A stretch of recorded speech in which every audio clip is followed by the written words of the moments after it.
Hello there, the Internet Tough Monkey here once again. Hope that you're all well. Thank you very much for stopping by.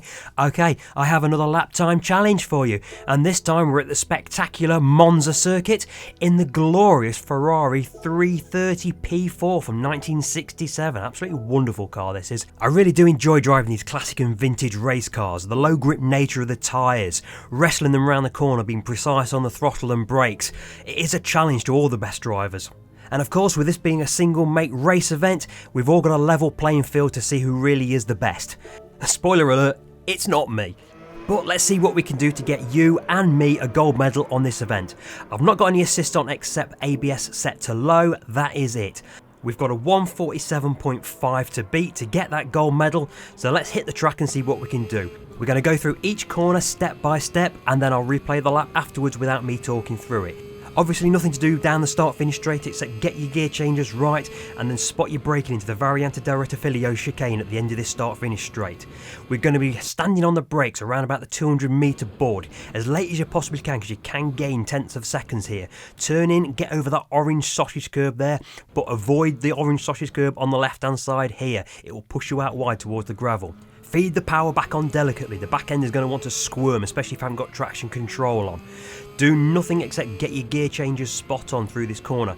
The tyres are actually very low grip and will want to slide out wide here, so you've got to wrestle the car around this corner. Stay in fourth gear, and then before you get to the 150 board, quite a bit before the 150, stand on that brake, down to third, down to second, then turn in early over the sausage curb here. Take a few laps to learn where your track limits are, because you want to cut as much of these curbs as you possibly can, but too much and you'll get a penalty. The car will want to squirm as you accelerate out of the chicane there. You're going to need to brake early into this right-hander. It's in the shadows, it's easy to go too deep.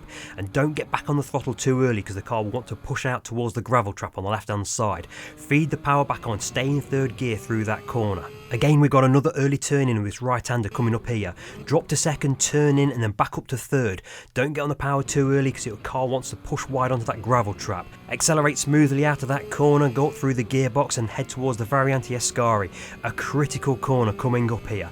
We're going to look for the 200 metre board, and then just before we get to the 150 board, we're going to stand on the brake. Leave it as late as you dare, but not too late, otherwise you're going to just run straight into the gravel trap. At this point, I'm turning in. I'm aiming for just clipping those sausage curbs on the left hand side there, and then return into the right hand section. Be delicate on the throttle, be delicate on the steering, get the power down in a straight line, and then turn in early to this left hander, but don't hit that sausage curb.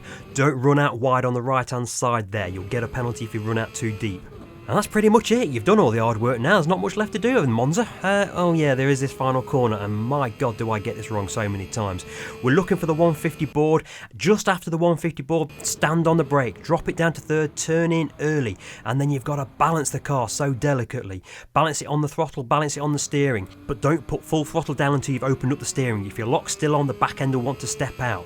And don't run out too wide onto this green section on the left hand side here, because you'll pick up a penalty right at the end.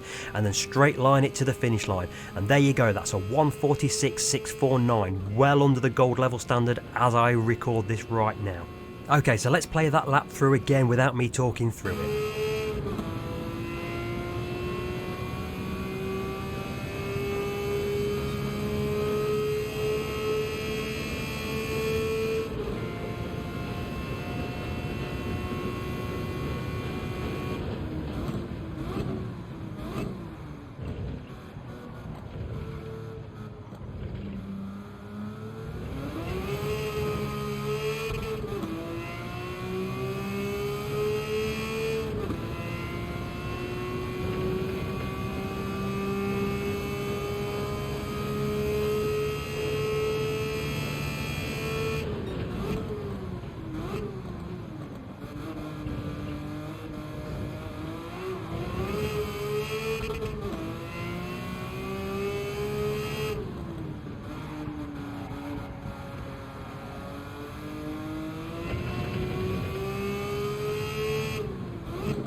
So there we go, a 146.649, but there's a 146.0 potential lap there. Do I go back and try again? I'm well within the 2.5% benchmark that I set myself for these fastest lap times, but we'll see how the week goes though and see if I need to come back and set a better time. We're in the top 2,000, so I'm quite happy with that at the moment. I'm saving my replay here. If you do want to go ahead and load up my Ghost to compete against, then this is what you need to do. Go to the showcase section, go to drop downs there and select replays. In the keyword, type in Tough Monkey and you will get all of my fastest lap replays that I've done so far to date. Click content search, there you go. Select the Ferrari at Monza, select it into your collection, and then back out of this and go back to your race screen. And from the race screen, go to settings, go to Ghost settings, go to load Ghost, across to collection, and there's a select my fastest lap, and that'll load it up, and then you can play against my Ghost on your fastest lap time trial. So that's it. All I've got to do now is go and collect my roulette ticket, which I'm sure is going to be absolutely outstanding, as it always is. Oh God, it's either parts or it's going to be an invitation to buy a car, isn't it? Oh God. Thanks very much, Polyphony. Anyway, I shall see you on the next video. Take it easy, everyone. See you next time.